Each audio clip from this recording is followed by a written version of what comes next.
ನಂಜನಗೂಡು ದಕ್ಷಿಣ ಕಾಶಿ ಎಂದೇ ಪ್ರಸಿದ್ಧ. ನಂಜನಗೂಡಿಗೆ ಬಂದರೆ ನೇರವಾಗಿ ಯಾರು ದೇವಸ್ಥಾನಕ್ಕೆ ಹೋಗುವುದಿಲ್ಲ. ಮೊದಲು ಎಲ್ಲರೂ ಹೋಗೋದು ಹೊಳೆಗೇನೆ. ಯಾಕೆಂದರೆ ಇಲ್ಲಿ ಒಂದು ನಂಬಿಕೆ ಇದೆ. ದೇಹ ಶುದ್ಧವಾದ ಮೇಲೆ, ಮನಸ್ಸು ಶುದ್ಧವಾದ ಮೇಲೆ ಅಷ್ಟೇ ದೇವರ ದರ್ಶನ ಸಂಪೂರ್ಣವಾಗುತ್ತೆ ಅಂತ. ಇದು ಕಪಿಲಾ ನದಿ. ಜನರು ನಂಜನಗೂಡು ಹೊಳೆ ಅಂತಲೂ ಸಹ ಕರೆಯುತ್ತಾರೆ. ಬೆಳಗ್ಗೆ ಬೆಳಿಗ್ಗೆ ಇಲ್ಲಿ ನೋಡಿದ್ರೆ ನೀರು ಮಾತ್ರ ಅಲ್ಲ, ನಂಬಿಕೆಯೂ ಸಹ ಹರಿಯುತ್ತಿರುತ್ತದೆ. ಯಾರಾದರೂ ಆರೋಗ್ಯಕ್ಕಾಗಿ ಪ್ರಾರ್ಥಿಸುತ್ತಿರುತ್ತಾರೆ, ಮತ್ತೊಬ್ಬರು ಮನಃಶಾಂತಿ ಹುಡುಕುತ್ತಾ ಬರುತ್ತಾರೆ. ಈ ನೀರಿಗೆ ಇಳಿದಾಗ ತಂಪಾದ ನೀರಿಗಿಂತಲೂ ಒಂದು ಶಾಂತಿ ಮನಸ್ಸಿಗೆ ತಾಗುತ್ತದೆ. ಜನರು ನಂಬುತ್ತಾರೆ ಇಲ್ಲಿ ಸ್ನಾನ ಮಾಡಿದರೆ ಪಾಪಗಳು ಹೋಗುತ್ತವೆ ಅಂತ, ಮನಸ್ಸು ಹಗುರಾಗುತ್ತದೆ ಅಂತ. ಇದು ಸ್ನಾನ ಅಲ್ಲ, ಒಂದು ಭಾವನೆ. ಇಲ್ಲಿನ ಹೊಳೆಯಲ್ಲೇ ಇನ್ನೊಂದು ವಿಶೇಷ ಆಚರಣೆ ಕೂಡ ಇದೆ. ಜನರು ಚಿಕ್ಕ ಚಿಕ್ಕ 5 ಕಲ್ಲುಗಳನ್ನು ತೆಗೆದುಕೊಂಡು ಹೊಳೆಯ ಮೆಟ್ಟಿಲ ಮೇಲೆ ಇಟ್ಟು ಪೂಜೆ ಮಾಡುತ್ತಾರೆ. ಇದು ಸಣ್ಣದಾಗಿ ಕಾಣಬಹುದು, ಆದರೆ ಇದಕ್ಕೂ ಒಂದು ನಂಬಿಕೆ ಇದೆ. ಈ ರೀತಿ ಪೂಜೆ ಮಾಡಿದರೆ ತಮ್ಮ ಮನಸ್ಸಿನ ಆಸೆಗಳು ಈಡೇರುತ್ತವೆ, ಕಷ್ಟಗಳು ಕಡಿಮೆಯಾಗುತ್ತವೆ ಎಂದು ಜನರು ನಂಬುತ್ತಾರೆ.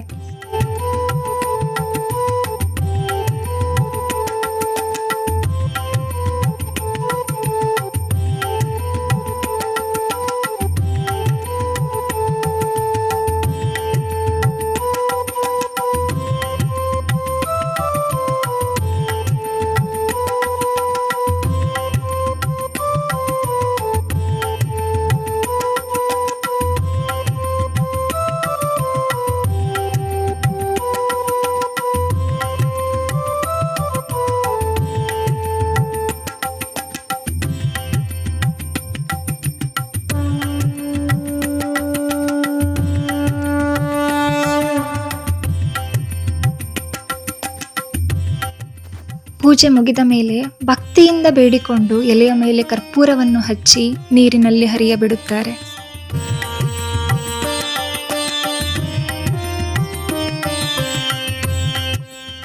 ಹೊಳೆಯಿಂದ ಹೊರಬಂದ ಮೇಲೆ ಒಂದು ಶಾಂತಿ ಜೊತೆ ಎಲ್ಲರೂ ದೇವಸ್ಥಾನದ ಕಡೆ ನಡೆಯುತ್ತಾರೆ.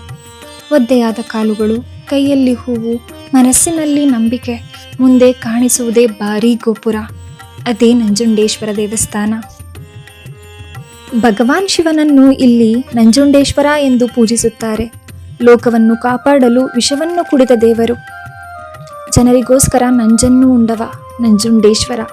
ಆದ್ದರಿಂದಲೇ ಜನರು ಅವರನ್ನು ರಕ್ಷಕ ಎಂದು ನಂಬುತ್ತಾರೆ. ಈ ದೇವಸ್ಥಾನವನ್ನು ದಕ್ಷಿಣ ಕಾಶಿ ಅಂತಲೂ ಕರೆಯುತ್ತಾರೆ. ಕಾಶಿಗೆ ಹೋಗಿದಷ್ಟು ಪಾವಿತ್ರ್ಯತೆ ಇಲ್ಲಿಯೂ ಸಿಗುತ್ತದೆ ಎಂಬ ನಂಬಿಕೆ. ನಂಜನಗೂಡಿನಲ್ಲಿ ಎಂತಹ ರೋಗಗಳಿದ್ದರೂ ಕೂಡ ಜನರು ವಿವಿಧ ರೀತಿಯ ಹರಕೆಗಳನ್ನು ಮಾಡಿಕೊಳ್ಳುತ್ತಾರೆ. ಇಲ್ಲಿ ಒಂದು ಗಟ್ಟಿಯಾದ ನಂಬಿಕೆ ಇದೆ. ನಂಜುಂಡೇಶ್ವರ ಸ್ವಾಮಿಯ ಕೃಪೆಯಿಂದ ಕಷ್ಟವಾದ ಆರೋಗ್ಯ ಸಮಸ್ಯೆಗಳು ಕೂಡ ನಿಧಾನವಾಗಿ ಗುಣಮುಖವಾಗುತ್ತವೆ ಅಂತ. ದೇವಸ್ಥಾನದ ಒಳಗೆ ಕಾಲಿಟ್ಟಾಗ ಒಂದು ವಿಭಿನ್ನ ಅನುಭವ. ಗಂಟೆ ಶಬ್ದ, ಧೂಪದ ವಾಸನೆ, ಮಂತ್ರಗಳ ಧ್ವನಿ ಇವೆಲ್ಲ ಸೇರಿ ಮನಸ್ಸನ್ನು ನಿಧಾನವಾಗಿ ಶಾಂತಗೊಳಿಸುತ್ತದೆ. ನೀವು ಏನು ಕೇಳೋ ಅಗತ್ಯವೇ ಇಲ್ಲ. ಎಲ್ಲಿ ನಿಂತರೂ ಸಾಕು, ಒಂದು ಭರವಸೆ ಸಿಗುತ್ತದೆ. ಎಲ್ಲವೂ ಸರಿಯಾಗುತ್ತದೆ ಅನ್ನೋ ಭರವಸೆ.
ದರ್ಶನ ಮಾಡಿಕೊಂಡು ಹೊರಬಂದ ಮೇಲೆ ಹಲವರು ಇನ್ನೊಂದು ಸ್ಥಳಕ್ಕೆ ಹೋಗುತ್ತಾರೆ.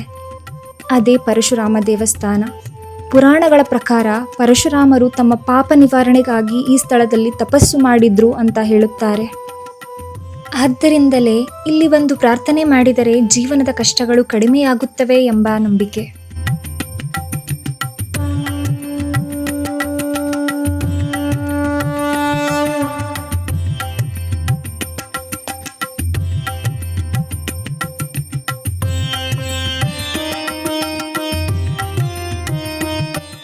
ಇಲ್ಲಿ ಇನ್ನೊಂದು ವಿಶೇಷವಾದ ಆಚರಣೆ ಕೂಡ ಇದೆ.